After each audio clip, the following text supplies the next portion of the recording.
বিবাহের মজলিস হযরত জাফর ইবনে আবু তালিব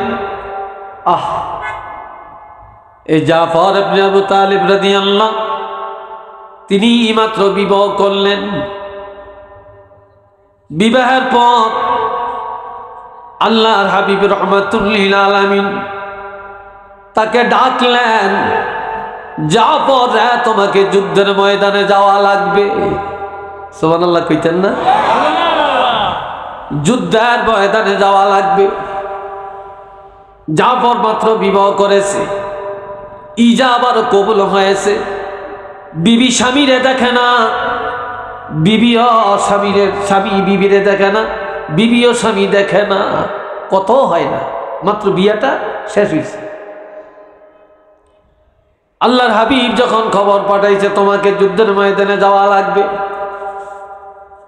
তুমি যুদ্ধের সেনাপতি হবে, দেরি করেন না। আমার নবীর কথা পালন করার জন্য যুদ্ধের ময়দানে চলে গেলেন। যুদ্ধের ময়দানে যায় তিনি যখন যুদ্ধ পরিচালনা করেন, যুদ্ধের সেনাপতি জাফর ইবনে আবু তালেবের ডাইন হাতটা শহীদ হয়ে গেছে।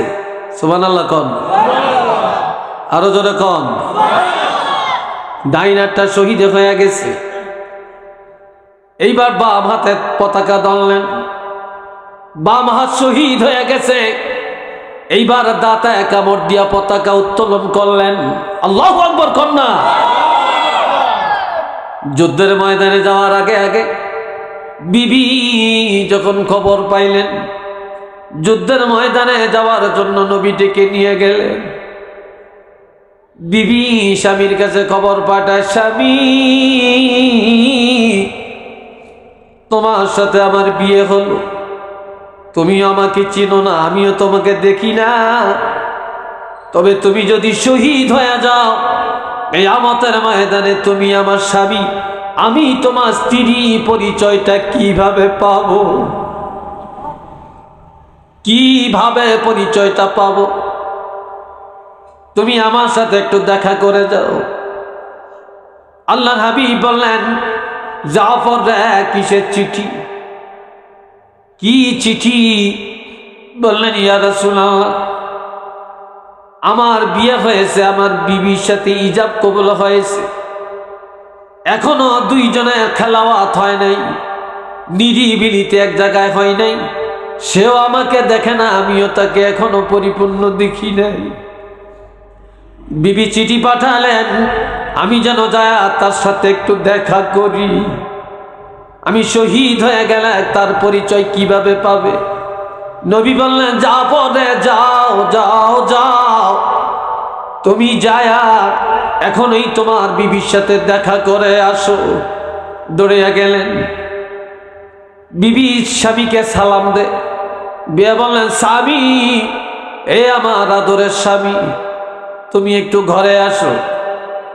বলে, না না আমি ঘরে যাব না, আল্লাহর হাবিব তোমার সাথে দেখা করার অনুমতি দিয়েছেন, তবে ঘরে যাওয়ার অনুমতি আমাকে দেন না, আমি ঘরে যাব না। স্ত্রী বললেন, স্বামী আমি আল্লাহর দরবারে একটু দোয়া করি, তুমি এই দোয়ার মধ্যে একটু আমিন আমিন বলবে। জাফর ইবনে আবি তালেব বললেন, তুমি দোয়া করো, যদি আমি প্রয়োজন মনে করি আমিন বলবো, প্রয়োজন মনে না হলে আমিন বলবো না, আমিন আমি বলবো না। স্ত্রী দোয়া করেন, আল্লাহ যুদ্ধের ময়দানে আমার স্বামীকে মুসলমান কি বিজয় দান করিও। জাফর ইবনে আবু তালেব বললেন, আমিন। বললেন, আল্লাহ যুদ্ধের ময়দান থেকে সশরীরে আমার স্বামীকে আমার কোলে ফিরাইয়া দিবেন। জাফর আর আমিন বলে না, আমিন বলে না, আমিন বলে না। তিনি দৌড় দিয়া চলে গেলেন, বিবি পিছন দিয়া ডাকে, স্বামীর একটু আমিন বলো, একটু আমিন বলো, কয় না।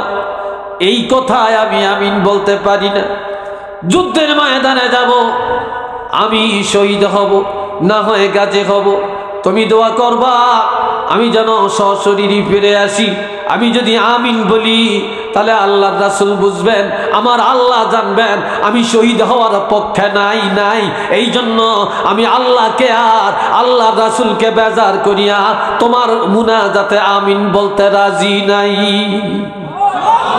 জোরে কন্না আল্লাহু আকবার। এই জাফর ইবনে আবু তালেব গিয়া শহীদ হয়ে গেলেন। ডাইন হাত গেল, বাম হাত গেল, গর্দান গেল।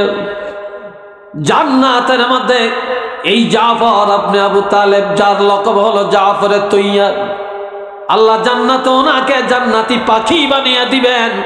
জান্নাতি পাখি হয়ে তিনি জান্নাতের মধ্যে উড়াল দিতে থাকবে। একটু চিল্লিয়া বলেন না মারহাবা। আরেকবার বলেন আল্লাহু আকবার। ইমানদার কাকে বলে? মুসলমান কাকে বলে?